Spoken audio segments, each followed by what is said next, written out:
running good to the 40, breaks it to the 50, takes to the 40, takes to the 30, to the 20, to the 10, to the 5, touchdown. This evening we are with somebody that I've known for probably approaching 30 years now. We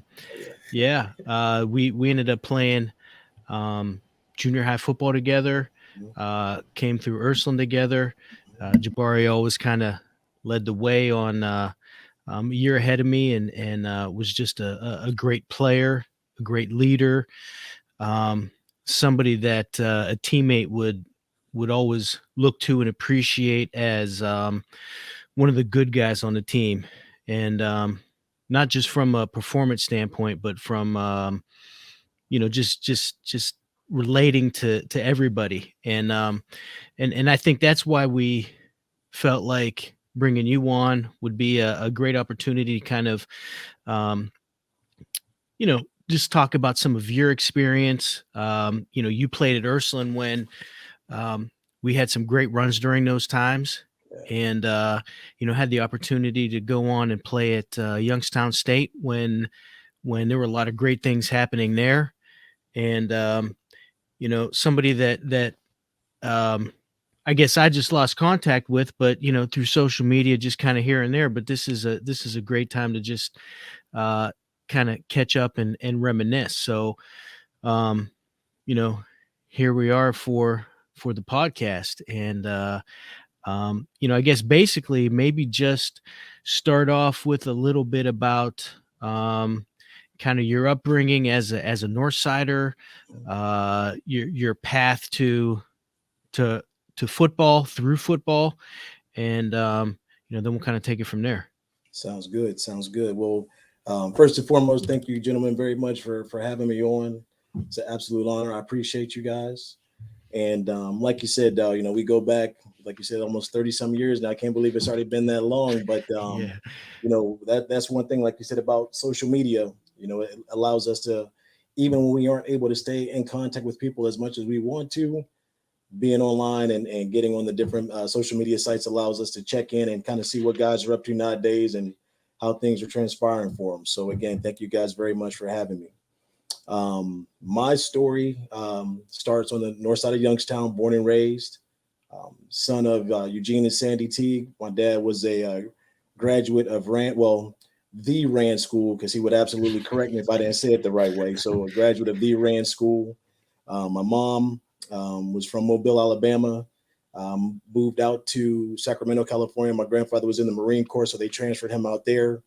And ultimately, her and my dad met in college at San Jose State. My dad played football for Rand, played at a junior college at Eastern Arizona, was a JUCO All-American or honorable mention All-American before he went and played running back over at San Jose State. And that's where he and my mom met.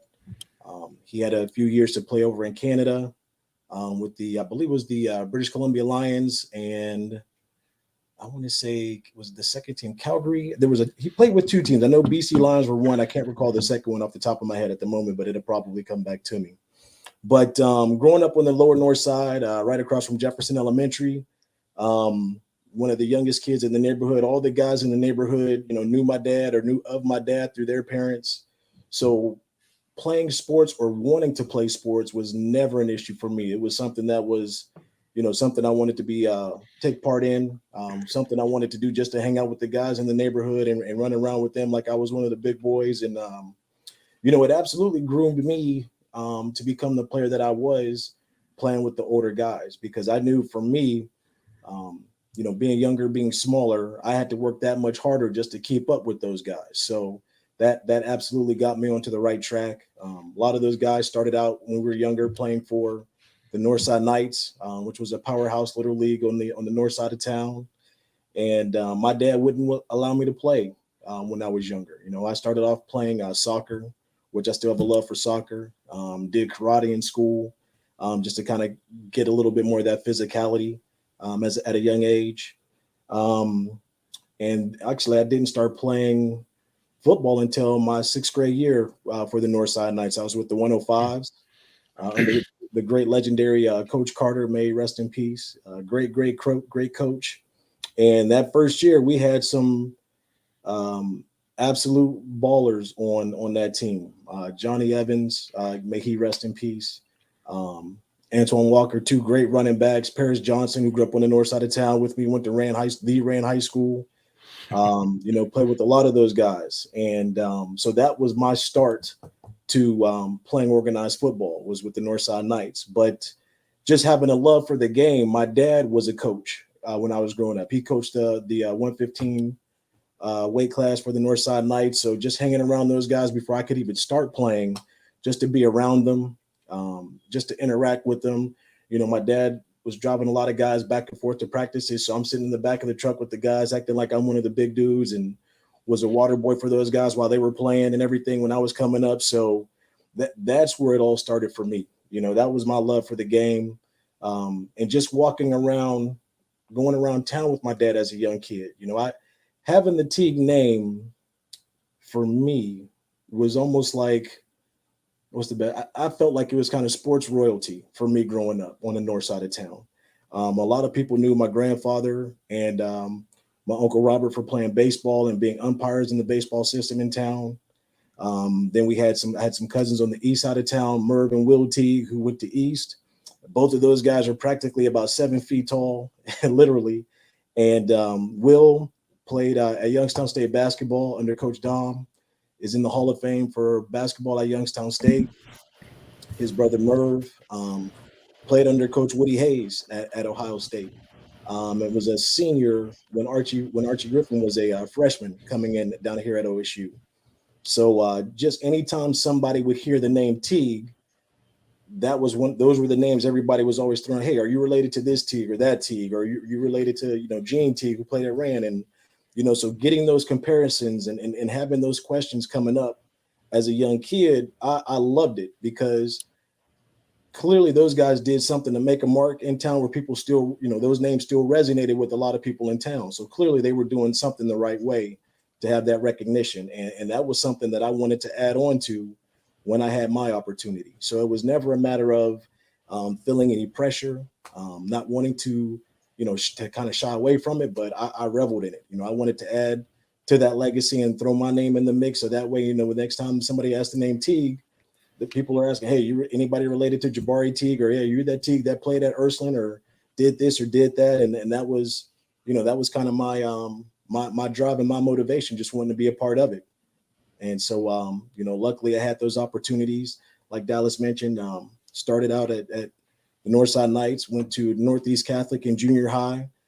And one thing I can say about being involved in football, and a lot of the sports teams that I've played on, a lot of those teams were winning majority. I would say probably 95% of the teams that I played on, whether it was basketball, football, baseball, soccer, majority of those teams were winning championships, going undefeated.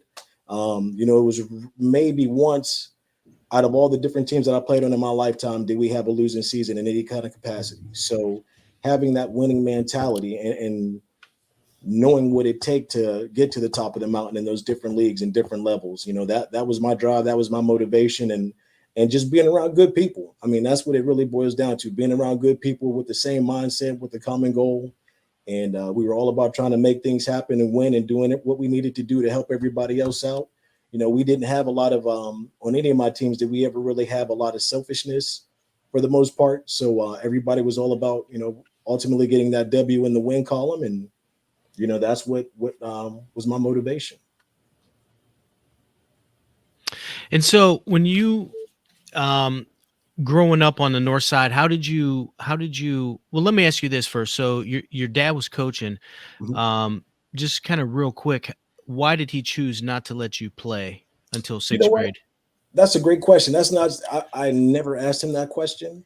I don't know if it was because, at that time I was skin and bones. I was real thin. I had good speed, but I didn't really have the weight behind me at that time. So I don't know if it was a size thing. As I look back on it personally, and I sit here and just kind of think back on that time frame, I think it was probably a matter of him not really wanting me to get burned out, because as I'm sitting here and I'm thinking about this, and some of the guys, or majority of the guys that I played little league ball with, none of those guys played in high school. You know, a lot of those guys, you know, went by the wayside, you know, either doing something else, school, or, you know, running into the streets and stuff like that. And so a lot of those guys, a lot of the one thing I tell people about being growing up in the inner city, some of the best athletes, a lot of people don't get to see for one reason or another. Whether it's unfortunate to where, they go a different route and run into the streets, or, you know, life comes calling in a little shorter than necessary, or whatever the case may be. But some of the best athletes that I played with that were on some of those Northside Knight teams could have absolutely played at the Youngstown States without question, or gone to Division I schools and played at the Big Ten level, or some of those other Power Five conferences without question. But again, for whatever reason, some of those guys just didn't stick with it and just decided to go other routes. And I think, as I look back on it again, I think starting at the time frame that I did, where a lot of those guys were playing from the Pee Wee level and playing in the 105 and the 115s from that early age frame, I think a lot of those guys maybe just got burned out and got tired of it. For me, I was ready to keep going and, you know, keep working, and wanted to just continue that drive and see what I could do. And so how did you which street did you grow up on the north side?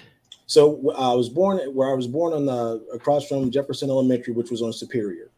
That was in the lower north side of town, off of Work Street in Delaware, which actually the school was torn down, and actually a lot of the neighborhoods in that area were torn down.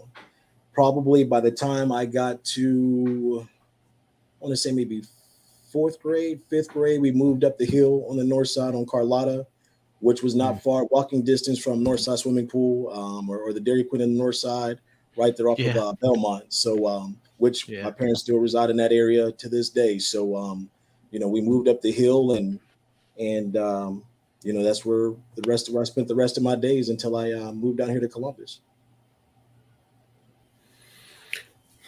So with soccer being one of those early sports, a lot of the guys that I played with that got their start in soccer, a lot of them came to football with like great feet, great agility, and with you having that delay into getting into formal organized football, when you did finally start playing and got that green light to put the helmet and the pads on.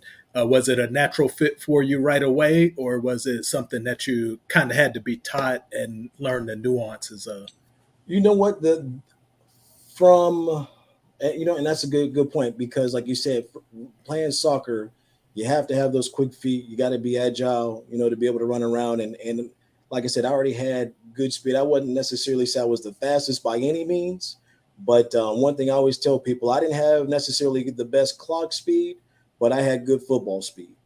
And so for me, just being able to, I felt like I was a natural runner. So for me, carrying the ball, as long as I knew where the hole was, I didn't have a problem, getting the handoff and hitting the hole and doing what I needed to do. And, I was a shifty guy, so I wasn't going to run anybody over, but I had no problems putting a move on somebody and tried to do everything I could to make them look a little, silly trying to get a hold of me. Now, on the flip side of that, playing defense was a little change of pace, because that wasn't something I was necessarily used to. So that definitely took a little bit more time when they started playing me at cornerback and a little safety here and there. So that was absolutely something that I had to grow into. But being able to run the ball, I absolutely enjoyed it. And, I tried to make people look as silly as I could when I was out there running around, man. That was my thing. Barry Sanders, they call Barry Sanders the most elusive running back in the game. And I was trying to emulate his style by every means necessary, because nobody likes getting hit. I'll put that out there. But at the same time, I was going to make it as difficult as I could for you to try and hit me or get a hold of me. So that was one thing I was trying to do, was put as many moves as I could on people. And if I wasn't going around them, I was going to shake them up to try and get by them. Now, so what's the decision point to go through the parochial system versus going to a Hayes and, following your dad's path through Rand? Right. So that was actually my mom's decision. My mom, she was an educator. She taught in the school system and recently retired within the last 5 years, but she taught at Jefferson and taught at Hayes and some of the other middle schools around town, the Hardings and some of the other schools on the other side of town. But just kind of seeing what she felt was going on in the public system. She just thought it was best for us, where she felt it was a better opportunity for us to go to the parochial schools. And when I was in the third grade is when I started going to St. Ed's Elementary, which was right across from the Rand School. So I could see, Rand Stadium right out the window from where I went to elementary school. And I would absolutely say it was an adjustment, educational wise, learning some of the things that we were learning when I was at Jefferson. And then we go to St. Ed's, and I won't necessarily say I was behind, but I definitely felt like there were some things that they were learning that we weren't learning the same thing in the public school system that they were doing in the private school, at least definitely not at the same pace. I'll put it that way. And so that's what my mom felt she wanted us to do. And, they busted their behinds for us to be able to do it for myself and my two younger sisters to go to the private school. And, I started there, like I said, when I was in the third grade, and my sisters both started from kindergarten all the way through high school. But, it was a great opportunity. And, I think I was able to take advantage of it and have an opportunity to play. And, definitely nothing against the guys that were at the public schools by any means, because I got love for all those guys, and, got great friends that went to a lot of the private schools or public schools around town. But definitely felt for me and my situation, it definitely worked out in my favor. And then so we were talking, a little bit about your path to Ursuline, and I want to kind of circle back to a comment you made earlier, but I'm gonna save it for a little bit. Okay. What was kind of your path to Ursuline? Obviously, being a Northsider, Sure. making your way to St. Ed's. That seems to be a kind of a natural progression. How was that for you? Absolutely. So it's funny you say that, because when I went to Youngstown, and I'll circle back to your question here in a second, but when I got to Youngstown, playing with a lot of guys that were from the city or from Austintown, one of the things that those guys always talked about was how the parochial schools recruited guys to come play there. So when I was coming up, the whole time, when I'm coming up in middle school and getting ready to figure out where I'm going to high school, honestly, the whole time I'm thinking I'm going to Cheney. My mom, for whatever reason, didn't want me to go to Rand, even though Rand was closer and they had the open enrollment. So they were going to send me over to Cheney. And what happened was one of my buddies came and picked me up. We went to go to a basketball game. And I remember we were going to watch, I want to say it was Shane Johnson. He was playing at Ursuline at the time. Great basketball player to come out of Ursuline. And so as we're pulling out of the driveway, his mom says, "Hey, Jabari, what are you going to do as far as school?" And I said, "Well, the way things are looking right now, I'm not going to end up going to Ram, but I'm going to end up going to Cheney." And she said, "Well, why are you going to go to Cheney?" And she said, and I told her, I said, honestly, it's too expensive. My parents can't afford it. At that time, it was more expensive to go to Ursuline than it was to go to Youngstown State, which is crazy, but that was the case. And I said, my parents just can't afford it. And she said, "But don't you want to go to Ursuline?" I said, I would love to, since that's where all my friends are going, but just being realistic and given the family dynamic and knowing that I still had two younger sisters behind me, like I said, I figured my path was I was going to be a cowboy, and playing over there with some of those great guys, Steve Clintscale, Ed Nelson, Terrell Jones, playing with some great guys over there that I know, Chauncey Cook, and the list goes on and on. And in fact, you guys had on here not too long ago, Malcolm Gardner. I know Malcolm, pretty well. So, my thought frame of mind was that I was going to be playing over there with those guys. But like I said, after having that conversation with my buddy's mom as we were heading to the basketball game, and she said, "You know what?" She says, "If I could make a call for you and you had the opportunity to go to Ursuline, would you do it?" I'm like, "Absolutely. No question about it. Since that's where all my friends that I've been running around with for the last, 5, 6, 7 years, that's where they're going. Hey, I want to go hang out with those guys too."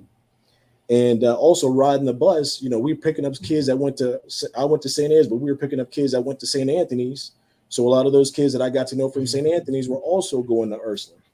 So lo and behold, my mom tells me she gets a phone call not even a week later trying to, come up with a program or not a way to get me into Ursuline. And so I'm trying to think, it was like an adopted student program. I forget the actual title of it, but it was like an adoption program at the time. And that's how I was able to get my start at Ursuline. And I tell my guys all the time, I said, hey, Coach Engel wasn't coming to recruit me for football. I got lucky, was able to get in and was able to do my thing once I got over there. But, it wasn't a situation from a recruitment standpoint for me, because I don't even think Coach Engel really knew who I was until my last year, my 8th grade year. I remember he was watching a guy, great player by the name of Brandon Hamilton. Yes. I grew up with, and we grew up in the Northside. We played junior high ball together, and may he rest in peace. Great player. And I can remember we were playing against each other at Ursuline, and I can remember seeing Coach Engel standing in the tunnel watching the game. So I'm trying to put my best foot forward while I'm trying to guard him, and he's taller than I am, faster than I am, but I'm still trying to do what I could to slow him down. We weren't going to stop him, but we were going to try and slow him down. And I just remember as I'm walking out the tunnel after the game, they ultimately won. But I do remember Coach Engel, stopping me and just telling me, hey, good job out there, good game. I was checking you out, and I just said, thanks, I appreciated it. And honestly, that was my first time meeting him. His son, Mark, we played together in junior high, but I never met his dad during that time frame because his dad was always coaching at Ursuline. So that was my first time truly getting a chance to meet him and talk to him. And so, like I said, sure enough, my mom gets the phone call for me to be a part of this program, and I was able to go there my freshman year and, make it happen. Well, truth be told, if anybody came around Ursuline in June, July, there were a lot of football players cutting grass, Yep. doing work in the summer. Absolutely. So I'm sure there were scholarships, but Absolutely. there were a lot of guys that were kind of working off some of that too. And Brandon Hamilton, that was a name that when we were in junior high, he was light years ahead of everybody else. Oh, he was the real deal. He He was the real deal, Dal. I mean, there was no question about it. When you turn on the tape, and if there's somebody that's going to pop on the tape that stands out, that was one guy you were going to recognize and notice out there, because he was taller than most of the other kids. Not a big presence, but taller at that time, and he was faster than most of the other guys out there. Brandon had great speed, and I know we played against him. I want to say, Dal, your sophomore year. I think I was a junior, and we had the opportunity to play against those guys when he was at Camel. And without question, that was probably the hardest hitting game I've ever played in high school. And like I said earlier, too, that was the start of when I hurt my shoulder. In fact, all of our DBs in that game got hurt in some way, shape, or form. That was the first time me and Jerry Howe, who was our starting safety, he went and played down at Cincinnati. He was our starting quarterback. Both of us had the pile come down on us. So my left shoulder popped out. He hurt his right shoulder. I can remember they had a big running back, like 240-pound back by the name of Juan Wolf, was a monster. Had great speed for his size. And I can remember he broke out on a run, and I called myself trying to go get him. And here comes Trevor across the field. And Trevor Stargell, another one, great blazer, great speed, came and got him. And Trevor goes to take a swipe at the ball, trying to knock it out of his arm. And you see on the tape, I could vividly see it on the tape, Trevor, holding his arm real stiff because he hurt his shoulder, which he ultimately had rotator cuff surgery when he went to Illinois. So who else? Rashad Chambers was a safety for us, probably one of the hardest hitting safeties that I've ever been around on the high school scene. And I don't think he tore his ACL, but I know he definitely did something to his knee during that game where he went out. And honestly, that him getting hurt and then Jerry moving from corner to safety is what started my path playing more defense than offense when I was at Ursuline. That's how I got on the defensive side of the ball, and where it all started for me in that game against Camel because of Rashad getting hurt. That's where it all started. Yeah, and I was talking to Ron before, and I was, when we were getting ready for this, I was trying to think because I was telling him I remember Rashad, I remember Jerry, I remember Trevor, and I figured that was probably your starting secondary, and so I was trying to figure where you fit in, and I specifically remember that game just being a bloodbath. I mean, really, like it was just 1990 football. Yes, It's yes, a 3-yard war. yes. Um, Nobody was and throwing the ball too much in that no, game. Like you said, it was going to be dive right, dive left, toss right, toss left. 3 yards in a cloud of dust. During that time frame, we might throw a waggle right or left here and there just to make it seem like we were going to throw the ball. But yeah, most of those times, Jerry would just pull it down and take off running. But you're absolutely right. Jerry was our right corner. Trevor was our left corner, and Rashad was our starting safety in that game. And at that time, I was playing more wing back, just running motion hmm back and forth hmm and running decoy routes because Jerry wasn't throwing the ball deep to any of us. He was trying to dump it or take off down the line himself. So, like I said, just due to all those injuries and Rashad getting hurt early in that game, that's what allowed me to come in and play on that right side at the cornerback position. And that was the start of it for me on defense. That's where I started making my mark right there. and that was a pretty special year. Um, that team, Absolutely. and you stepping in, because that was a very successful year. Mm-hmm. Um, we ended up going to Baldwin Wallace, and I Oh, forget whether it was the regional finals or it was a state semi. semis. It was a state Okay. semis. In fact, Yep. that year, we were the first Ursuline team to make the state semis that year. And I tell people all the time, my sophomore year especially, and that junior year class, without question, were two of the best teams to come through those halls that didn't play or have an opportunity to play for a state title. The teams that we had that my sophomore and junior year, we lost to teams that we absolutely should have beat. My sophomore year against Mineral Lake Catholic, they had Joe Jaravicius, who went on and played at Penn State and then went on and played in the NFL for the New York Giants. And then Wasion, who was the team we played against my junior year, sophomore year up at Baldwin Wallace, which I still hate that school to this day because of that game. Um, that without question, that team had no reason beating us. The only difference in that game, and I tell people this because it's the absolute truth, that team we had my junior year was built all on speed with Jerry and Trevor. And then Rashad, for his size, had great speed. So we were predicated on, options and tosses and counter plays. And so we played, I want to say, I think it was Bel Air. We went into double overtime against Bel Air. We played at Fitch on their grass field. And then that second game was against Champion, which was also on at Fitch on the grass field. So when we find out we're playing up at BW, we're finally playing on a turf field. So we're excited. We finally get to utilize our speed, get out on the edges. Lo and behold, as soon as we pull up to the stadium, it starts to sleep. And that weather was the ultimate neutralizer. And that's ultimately what Wasion was able to beat us with, was their short passing game. They had a little passing attack, and they were able to move the ball down the field. And, we still kept it close. I think there was only 13-7, if I remember correctly, when we lost to those guys. But that was probably, for me, that was probably my best defensive game in an Ursuline uniform. I had a number of big hits, caused a fumble, had an interception. That was probably hands down my best game defensively in an Ursuline uniform my junior year against those guys. But just unfortunately, it turned out the way it did, and they went on and beat us in the semis and went on and won state. And you can't convince me, if we play those guys 99 out of 100 times outside of that one game, we beat them every other time if it's not ice on the field that we were playing on. Any other time we would have walked those guys up and down the field. You can't convince me otherwise.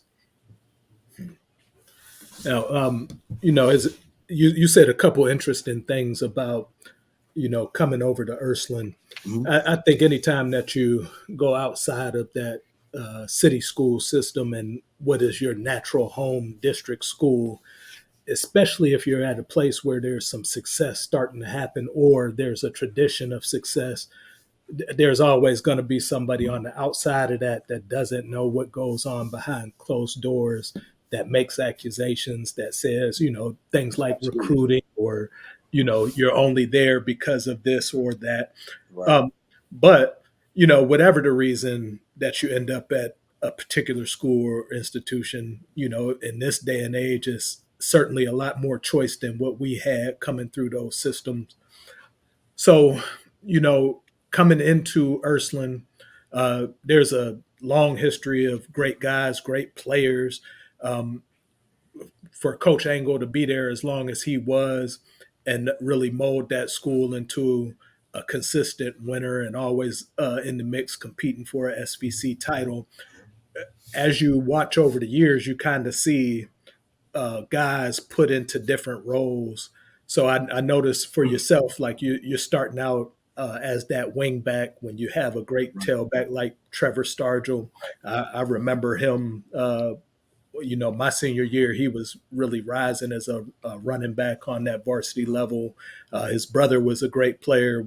We played together in the MVCA game, so he had a great career over at Westminster. Right. You bring up Brandon Hamilton. I faced him junior and senior year, and he was a great athlete. John Champwolf, which is Juan's older brother, he was a great player over there at Camel. Absolutely. So as you're making your way through that system for Ursuline, coming in as a freshman, um, what is your expectation for um, making that transition from the lower level to varsity, and then you know, looking at those guys that you do have that may be 2-year letterman, 3-year letterman in front of you, Right. is it a system where you have to pay your dues, or do you just expect to come in and compete and let the chips fall where they may? You know what? That's a good question because so let's see. So taking it back a step, played junior high ball at Northeast Catholic my seventh grade year. Played majority because again, Trevor was just a year ahead of me, so Trevor was on that team also. So I played majority of corner my 7th grade year when Trevor played the opposite corner. He was our starting tailback, and I want to say who was the quarterback that year? Was Brandon the quarterback that year? I want to say if not Brandon, it might have been Mark Angle. But my 8th grade year, I got hurt. So I didn't even play my 8th grade year. I ended up tearing up my knee that summer playing baseball. So I had a cast pretty much from my hip down to my ankle and caused some ligament damage to my knee. Luckily, it wasn't an ACL or anything, but that pretty much sidelined me my 8th grade year playing football. Fast forward to my freshman year at Ursuline, we're getting ready, going through all the two-a-days, not really knowing what to expect or how they were going to play me. But as I get in there and start working out as a freshman, they were going to have me playing tailback as a freshman and also playing some corner. Get to the first scrimmage against Struthers and ended up breaking my finger. Going back to intercept a pass, and myself and my safety, Billy Rhodes, we collided and got my finger jammed in his face mask, broke my finger. So that sat me down. So I ended up missing 2 years back to back due to those injuries. So here we are, fast forward, coming into my sophomore year, playing scout team. And you're talking about Harold Starter, Trevor's brother, who went to play at Westminster. Jason Williams, who was a linebacker, played fullback, went to West Virginia. Those guys were monsters on the inside at linebacker. And I hated every bit of playing scout team that year. So I had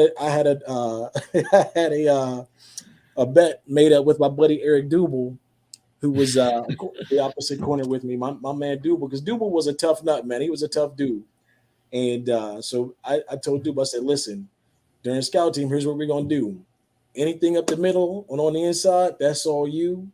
Anything that runs on the outside counters and sweeps, that's all me. Because I figured I could outrun Harold and Jason had good speed, but I was going to shake those guys up. I wasn't going to let them get a clean hit on me, but I definitely wasn't trying to run up the middle to let them get a clean shot on me. And those dudes hated tackling me. And one of the best compliments to this day that I remember, and I'll never forget it, there was a dude by the name of Mike Narducci. He was a senior that year. He went on and played ball at Harvard. And Dooch came off the field one day during practice. He said, man, that Jabari, he can shake the snot off a fly. And I just smiled because I said, I wasn't stupid enough to try and let you guys get a clean shot on me. I'm trying to shake everybody up because I'm not taking a direct hit from any of these guys.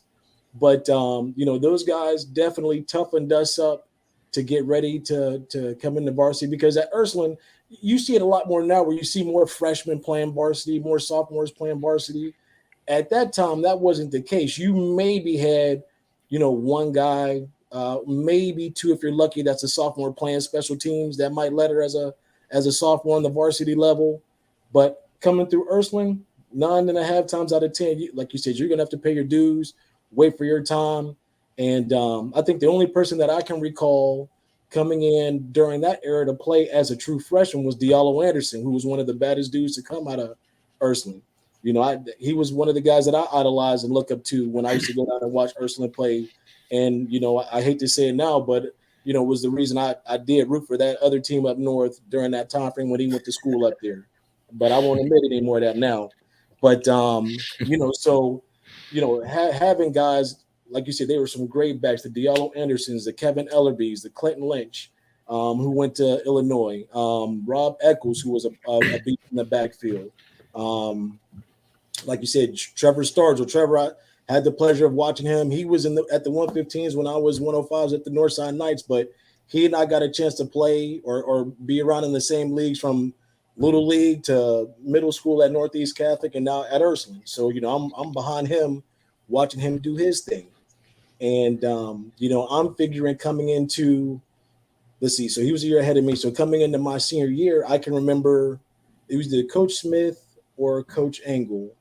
One of those guys made the comment about how we're going to have a great battle for tailback my senior year. I was coming into my senior year. We had a kid behind me by the name of Jay Holland, and Jay Holland was a monster.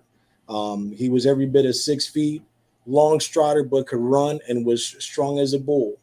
And so my thing was, I was never the guy to play with the chip on my shoulder. I was always the dude that, hey, whatever we need to do to win, I got no problem doing it. As long as we win it, let's make it happen. I could be the placeholder. I could be the wing back. I can play corner. I can play safety. If I need to sell popcorn, I'll sell popcorn. But, whatever we need to do to win, that was my mentality. I wasn't about, you got to give me the ball for us to be successful. Hey, Jay was a bad boy. I can't take nothing from him. He was bigger than me. He was faster and stronger than I was. Now, don't get me wrong. I knew when I got the ball in my hands, I knew what I was capable of doing, but I wasn't going to sit up here and fuss because he got the starting nod. My thing was to Coach Engel, like, listen, you know what? I don't have a problem with him starting, but if you play this right, you could have the best duo in the state, because I knew what I was capable of, because I remember he would sit up there and make comments about, we have guys that could take it the distance, and he would look at me every time I would say it, but every single time he would make that comment about we got guys that could take it the distance, first thing out of my mouth was, you damn right, because I knew the confidence I had in myself. And, again, so, that was my thing. Whenever I got the ball in my hands and when I got called for that opportunity, one thing my dad always taught me was be ready to go when it's your turn. You're going to get an opportunity. Coach Smith, who was a great defensive back coach, he would always tell us you're only one play away from being the starter. So that's how he prepared us. He got us ready to go. And so when it was my time to try and make something happen, that's what I tried to do. But, I was, sandwiched in between Trevor Stargell and on the back end, like I said, Jay Holland and Sean Penny came in after that, who was in the running for Mr. Ohio when he was there on my way out the door. So, it's funny to me as I look back on it, because I never felt like I had monster stats for people to recognize me or to acknowledge me, but I definitely felt like I did something well enough for people when I come back home and people recognize the name, like, oh yeah, I remember watching you play, or remember you doing this or doing that, or you doing your thing when you were out there.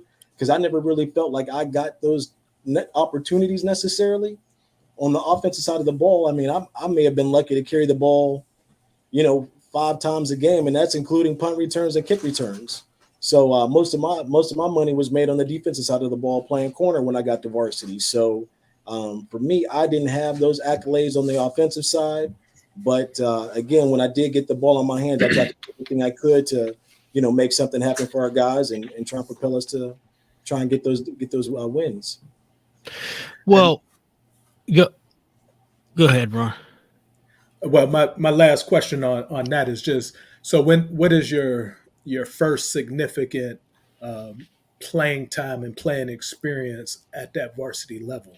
So varsity for me, so it goes back to that Camel game my junior year. I played defense the whole time, the rest of that year. from the time that Rashad Chambers got hurt at safety. They moved Jerry Howe over to safety off of the corner spot. They brought me in at the right cornerback. And from that point on, I was cemented at corner on the right side of the ball for the rest of the remainder of that year. And then going into my senior year, they moved me over to the left side of corner, taking over Trevor's spot when he graduated and went on to Illinois. So that I want to say we played Campbell maybe second, third game of the year, my junior year. And that's when when I started to get majority of my playing time and was lucky enough to be a 2-year letter winner on the varsity level my junior and senior year. So talking a little bit about your senior year, me having the opportunity to witness it firsthand. Mm-hmm. I think that you had so many ways to, well, first of all, when you'd run the ball, they run a little scissors play. I forget what they call it, a little 44 scissors or Yep. the scissors, right? Yeah. Right. Yeah, but then when you got the opportunity, I think like week 10 against Mooney to be the feature, right? Anybody who's watched this podcast sees you with John Capiranus, right, popping that 60-yard, 70-yard touchdown run. So I think it's just I don't know, just to be honest with you, I don't know how much what's the word I'm looking for? I don't know how flexible Jay was as opposed to, you could be featured in different ways. You know what I mean? There was a certain level of skill sets, but and that was a tough year. That senior year, we ended up going 5-5. We did. We start out, I think, 5-1. We started off hot that year. Like you said, started off 5-1. I think we had a lot of guys that just, injuries. A lot of guys were sick for whatever reason that year, missing time. I don't think we ever had a full roster outside of week 1 until week 10 against Mooney because of guys just being down, being hurt, being sick, whatever the case may be. I think those were the only 2 weeks we truly had a full roster. We started out the gate strong, and we just had some bad luck, man. Had some bad luck. Just the ball didn't always bounce our way in certain instances. And one thing I remember from our highlight tape that senior year, one of the hosts said that just having some plain bad luck, and I think that's just one play away. I think like one of the comments were made during our highlight tape that my senior year. I really do believe we were one play away from getting over the hump to get that momentum back again. And it just seemed like once we started off 5-1, it just seemed like we weren't able to catch a break, man. Just a lot of guys going down for whatever the case may be, just some bad luck, injuries. And, we just weren't able to keep a grasp of everything. And the crazy part about it was, I want to say, every game we lost was probably a touchdown or less. It was never a situation where teams physically dominated us or blew us out. We were in all those games. And one thing about our conference that people didn't realize, it was tougher for us to win those conference games because those schools, the Booney, the Boardmans, the Fitch Falcons, those were like Division I programs, and we're Division IV at that time, and then we're still, battling those guys in the Warren Hardings. We're playing against if you look at that schedule, I think that year we play 7 Division I teams. Massillon Jackson was on that schedule. Yeah. Sharon, who went to they went to the state they went to the state championship back-to-back years. Home opener. Al Marco Jackson, if you remember that name. Yep. Joe his brother Marlon. Yep. He went. In fact, Marco Jackson went and played at Temple. Great running back. Those guys out of Sharon. That was our first game, and we were fortunate to come away with the win in that one. And like you said, man, we had a powerhouse schedule. Erie McDowell. Erie's always a powerhouse program over in the PA area as well. Going up there, and like it's Massillon Jackson. That was a tough loss. We went into overtime against those guys. That was a tough loss that I feel like we should have won. But again, just tough breaks, and unfortunately, that's the way the ball bounces. Sometimes everything doesn't always go your way, but still some great learning experiences and stuff like that. And I'll speak to this personally. I think anybody who knows that season, if you remember that ESPN special Season on the Brink, Mm, it in our locker room, it was kind of like a season on the brink, and there it was just a was. lot of stuff going on there. It was. But, and this is my compliment to you, like, for me as a first year guy, that's my junior year. Mhm. You're trying to figure your way out. You're a leader, but yet it's not your team. I Right. think that there were, guys like you really kept that together when, you go on a 4-game skid and there's some dissension and there's some trouble in the locker room. Like there's guys that, um, I mean, that thing could have really fell apart. And for me personally, you were one of the people that, um, true leadership stepped up when I it appreciate mattered.